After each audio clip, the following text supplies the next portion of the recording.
For the ancient Egyptians, death wasn't the end, not even close.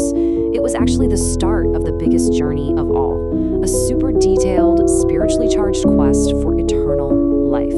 So, yeah, let's dive right into this incredible story. So, when you look at a sarcophagus like this, you gotta understand, it's so much more than just a coffin. To them, it was a vessel for transformation. Think of this incredible golden shell as a doorway, a portal, really, between our world and the realm of the gods. It was the absolute first crucial step to becoming divine. And that really gets us to the big question, right? For a queen, someone with just immense power and a real connection to the divine here on earth, what did it actually take? What was the process? What kind of trials, what rituals, what cosmic tests did she have to ace to finally leave her mortal life behind and take her spot with the gods? Okay, but here's the thing. If we really want to get a handle on her journey after death, we have to start with her life. Her whole quest for eternity, it didn't just kick off when she died. No way. It was part of everything she did, as a ruler, as a spiritual guide, just as a part of her world. See, as the queen, she was basically the living embodiment of Ma'at, that cosmic idea of order, truth, and justice. Her power wasn't just about politics, it was deeply, profoundly spiritual. People literally saw her as the anchor that held the world of the gods and the world of people together. But don't think her life was all just stuffy ceremonies. Not at all. It was vibrant, totally connected to the land. Like, when she'd go hunting in the Nile marshes, that wasn't just for fun. It was a huge statement, a display of her power over nature, almost like she was reenacting the gods' own victories over chaos.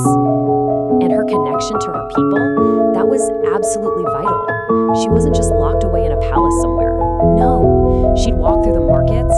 Her being there was a guarantee of fairness, of abundance.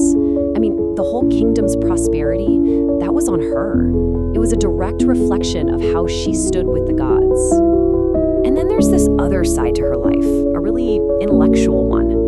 The Egyptians were incredible astronomers, right? So the queen, with her priests, would have spent nights looking to the stars for answers, for wisdom. It was almost like she was studying the cosmic map that she knew one day she'd have to travel herself. But it doesn't matter how blessed you are by the gods, every mortal life has to end. It's just like the sun god Ra sinking into the underworld every single night, only to be reborn at dawn. Now it was the queen's turn to start that same great transition.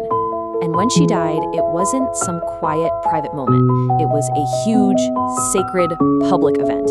I mean, she was surrounded by her attendants, by mourners. And that final breath she took, it didn't just mark the end of her life on Earth. It was the starting gun for some of the most important rituals that kingdom would ever see. This right here, this contrast just says it all, doesn't it? On one side, you have the queen, full of life, just radiating power. And on the other, this perfect golden vessel, all ready to carry her soul into eternity. That shift from flesh to gold, from a living ruler to a sacred object, that is the most incredible transformation you can imagine. Okay, so here's the logic. For the soul, what they called the Ba, to make that trip through the underworld and eventually get back to where it belongs, the physical body had to be preserved perfectly. And this wasn't just, a practical thing. It was a super religious set of rituals. The whole point was to turn the body into something like a divine statue. And so the journey begins. You can just picture it, this huge procession carrying her golden sarcophagus across the Nile. They're heading to the West Bank, which to them was the land of the setting sun, and so the land of the dead. The entire kingdom is in mourning as she's carried to her final resting place. So they arrive at the place of purification, and here you have priests wearing these masks of the jackal-headed god Anubis getting ready to do their sacred work. See, Anubis was the god of embalming, the guide for the dead. So these priests, they were basically his hands on earth, making sure every single step was done with absolute divine precision. And man, this process was unbelievably detailed. It took a full 70 days. First, they'd purify the body with sacred water from the Nile. Then, they'd remove the internal organs. Well, all except the heart. That had to stay. The heart was the center of intelligence, of emotion, and you needed it for the final judgment. The other organs were carefully preserved in special containers called canopic jars.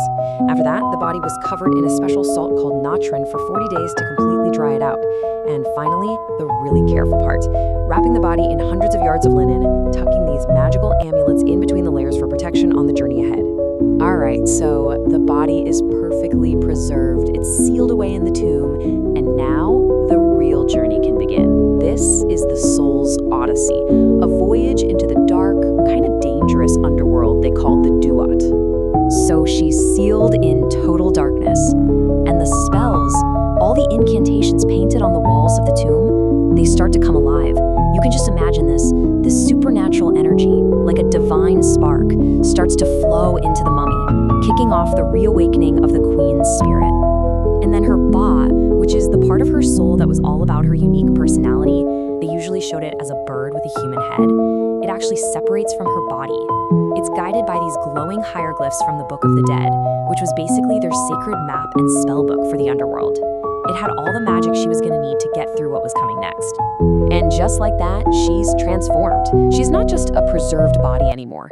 She's a spirit, a divine being with these glowing eyes. And she's standing right in front of the gods. And Anubis, the same god who helped prepare her body, well, now he's her guide, leading her to the final judgment.